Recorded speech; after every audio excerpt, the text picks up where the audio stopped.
Saudaraku seiman, mungkin muncul di benak kita masing-masing, kenapa kita yang disiksa oleh Allah? Bukankah kita umat Islam? Kenapa Aceh yang kena tsunami? Mayoritasnya Muslim. Kenapa Indonesia yang kena bencana? Mayoritasnya Muslim. Apa masalahnya? Maka jawabannya renungi hadis-hadis ini teman-teman. Allah subhanahu wa ta'ala akan menghukum pelanggar-pelanggar tanpa melihat dia Muslim atau dia kafir. Justru kalau anda Muslim, anda sudah faham Al-Quran dan Sunnah, mana halal, mana haram, mana yang diperintahkan, mana yang dilarang, azab lebih dekat pada kita. Dengarkan hadis Nabi SAW, bagaimana Nabi menyampaikan kalau memang dari umat ini akan terjadi penyiksaan justru karena pelanggaran mereka. Hadis yang pertama teman-teman sekalian, kata baginda Nabi SAW, tamsahu ta'ifatum min ummati, nanti akan datang umatku dikutuk oleh Allah. Kiradatan wa ta'ifatan khanazir, dikutuk, diubah wujudnya menjadi monyet ataupun jadi kera. Wa yukhsafu bi ta'ifah, ada juga di antara umatku, bukan orang kafir, umatku akan ditenggelamkan ke dalam bumi. Wa yursal ala ta'ifatin ar-rihul akim, dan ada di antara mereka yang dihantam dengan badai-badai yang besar. Kenapa sebabnya?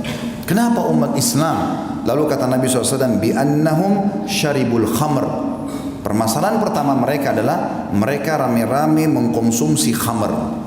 Khamr teman-teman bukan cuma minuman beralkohol. Semua yang bisa memindahkan akal manusia dari normalnya namanya khamr.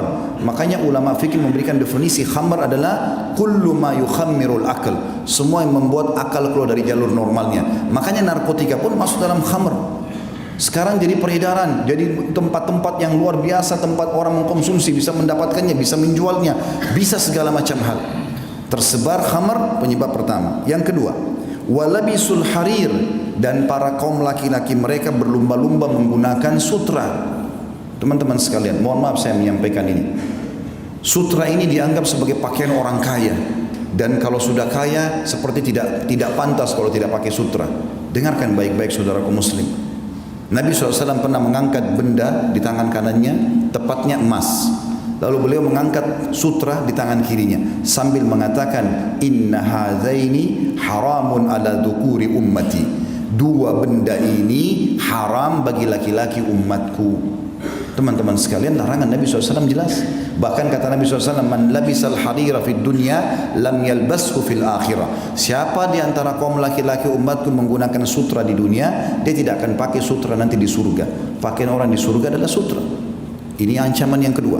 Yang ketiga teman-teman, wattakhadul kiyan, dan kemudian mereka sibuk mengurus para penyanyi-penyanyi. Bisa berarti kian penyanyi laki-laki atau kayinat penyanyi-penyanyi perempuan yang sengaja menyebarkan lagu-lagu cinta, pemaksiatan, mengajak pada dosa. Itu yang ketiga. Dan yang keempat, wadarabu bizzufuf, dan mereka bidufuf. Wadarabu bidufuf artinya mereka sibuk menggunakan alat-alat musik. Di dalam hadis yang lain yang mirip serupa dengan ini kata Nabi SAW, ini hadis yang kedua, yakunu fi ummati khasfun wa maskhun wa qadhf. Nanti di umatku ini akan tersebar luas, ada kutukan, ada tenggelam ke bumi, dan ada penghancuran dengan badai.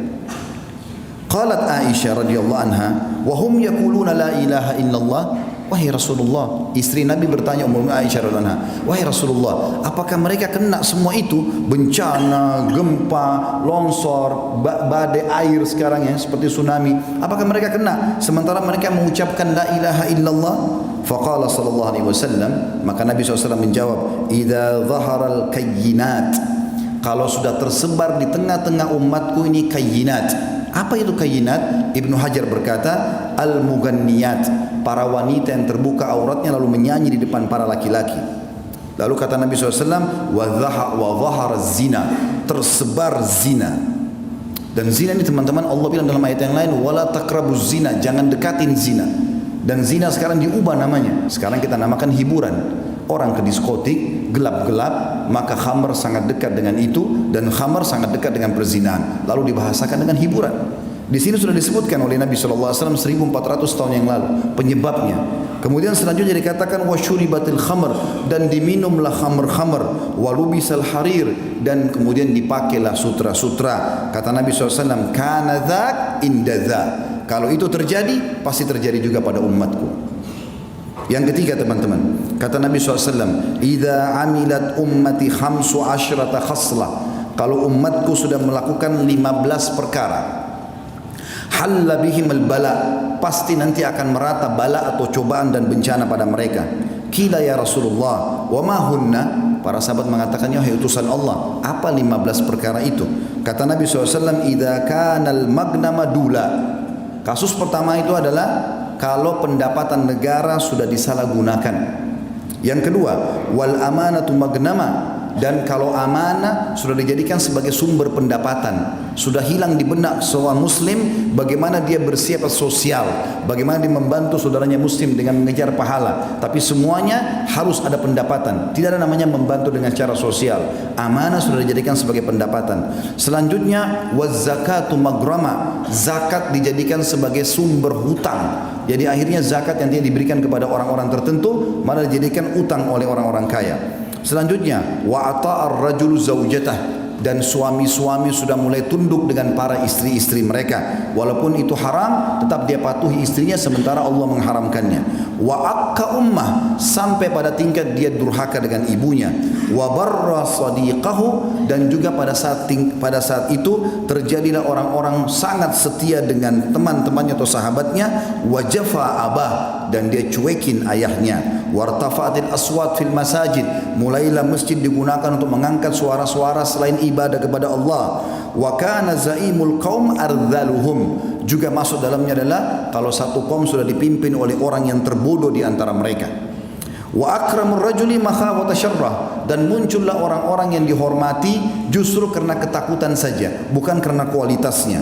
Jadi secara kualitas sudah hilang, ini hanya karena ketakutan masyarakat, maka terjadilah kepatuhan. Wa syuribatil khamr, dan diminumlah khamr. Wa lubisatil harir, digunakanlah sutra-sutra. Wa tukhidatil qiyan, dan para penyanyi menjadi idola dan rujukan. Wa la'ana akhir hadil umma awwalaha, lalu umat ini yang di akhir zaman sibuk melaknat dan menyala-nyalakan umat-umat yang pertama, maksudnya para sahabat Nabi.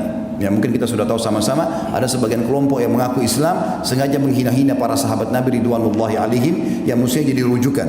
Maka kata Nabi SAW, fayartaqibu inda dzalik, maka pada saat itu mereka akan ditimpa rihan hamra, akan datang pada mereka badai yang membawa kemerahan. Sebagian ulama mengatakan badai pasirnya merah, atau mungkin badai yang mendatangkan kebakaran. Wa khasfan, dan mereka dikutuk. Wa khasfan itu ditenggelamkan di bumi. Wa maskhan, diubah atau dikutuk.